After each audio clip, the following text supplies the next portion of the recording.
अस्सलामुअलैकुम वरहमतुल्लाहि वबरकातुहू। मैं होम्योपैथिक डॉक्टर मोहम्मद असगर अपने YouTube channel doctor Asghar Khan से आपसे मुखातिब हूँ। आज का जो हमारा टॉपिक है वो है एनक्लोजिंग स्पॉन्डिलाइटिस।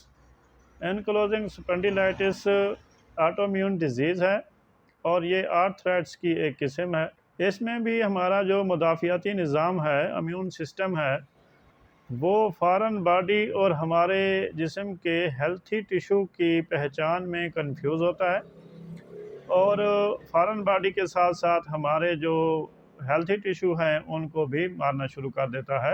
एनक्लोजिंग स्पॉन्डिलाइटिस में इम्यून सिस्टम का जो हमला है वो है स्पाइन पर। हमारी रीढ़ की हड्डी का जो सतून है, ये छोटी छोटी 33 हड्डियाँ मिलकर एक सतून बनाती हैं जिसको हम रीढ़ की हड्डी कहते हैं। इसी को ही स्पाइन कहा जाता है। इसमें इम्यून सिस्टम का हमला जो है इसी स्पाइन या रीढ़ की हड्डी पर होता है और इसके साथ जो लेगामेंट्स लगे हुए हैं जो इनको हरकत देने में मदद देते हैं तो उन पर होता है।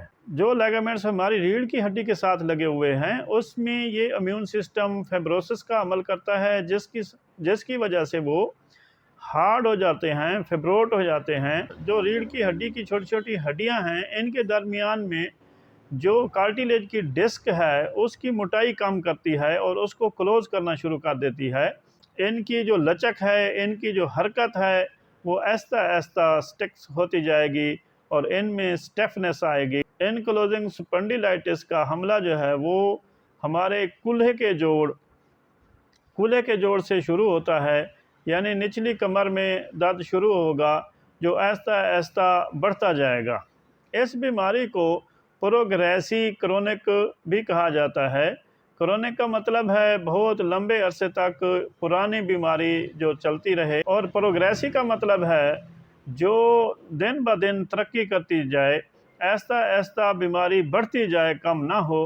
तो ये बीमारी भी इसी तरह है कि निचली कमर में कूल्हे के जोड़ से ये शुरू होती है और प्रोग्रेस करके बढ़ के और ये गर्दन तक आएगी, यानी कि कूल्हे के जोड़ से शुरू होकर पूरा स्पाइन जो है इसको मुतासर करेगी और इसके साथ जो लेगामेंट्स हैं उसको फिब्रोस करेगी, फिब्रोसिस करके फिब्रोट कर देगी, हार्ड कर देगी और उनके दरमियान जो गैप है उसको फिल कर देगी, पुर कर देगी और इसकी हरकत को जो है वो ख़त्म कर देगी। जो जो वर्टिब्रास के दरमियान जो कार्टिलेज है उसकी मोटाई कम होगी और उसके गैप को जो ये कम करती है, गैप कम होता जाएगा, तो हमारा जो ये स्पाइन की लंबाई है ये भी कम होती जाएगी।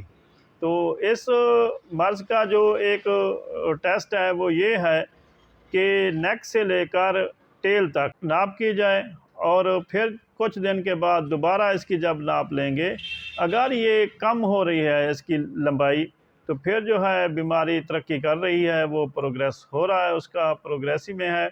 और अगर नेक और टेल की जो लंबाई है वो उसमें इजाफा हो रहा है तो फिर हम ये समझेंगे कि मरीज़ जो है वो सेहतयाब हो रहा है।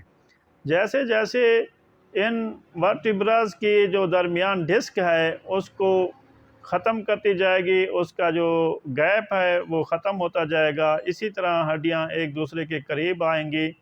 और जब हम इसको एक्सरे या एमआईआर में देखते हैं तो ये आपस में जुड़ जाती हैं और एक हड्डी की शक्ल अख्तियार कर लेती हैं।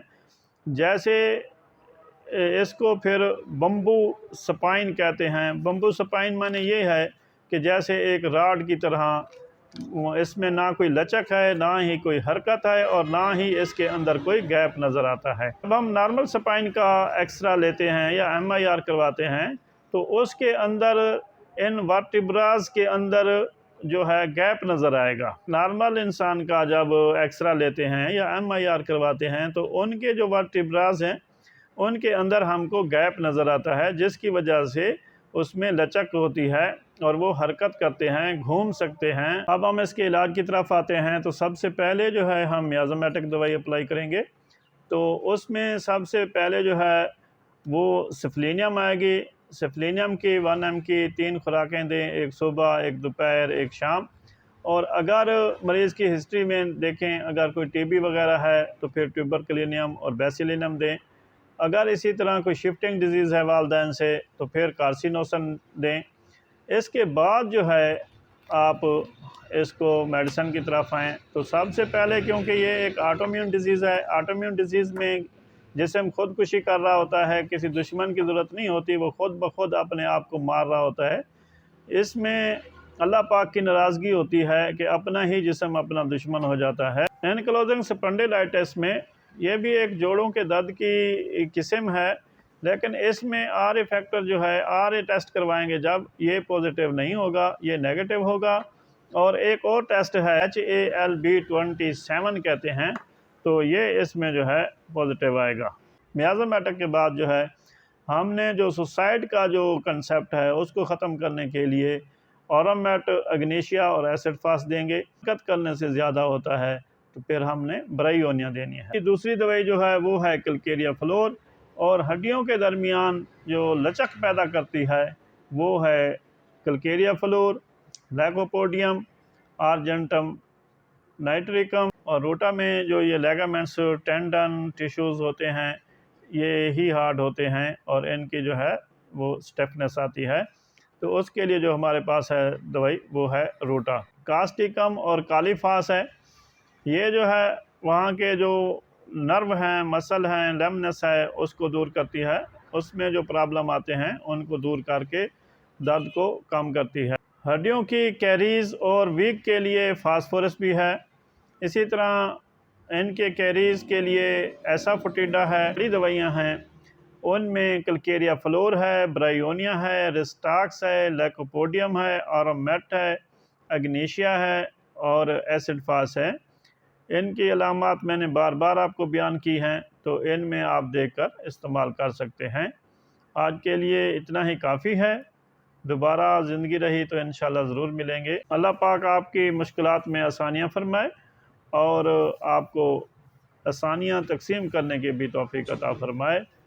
खुदा हाफ़िज़। अस्सलामु अलैकुम व रहमतुल्लाहि व बरकातहू।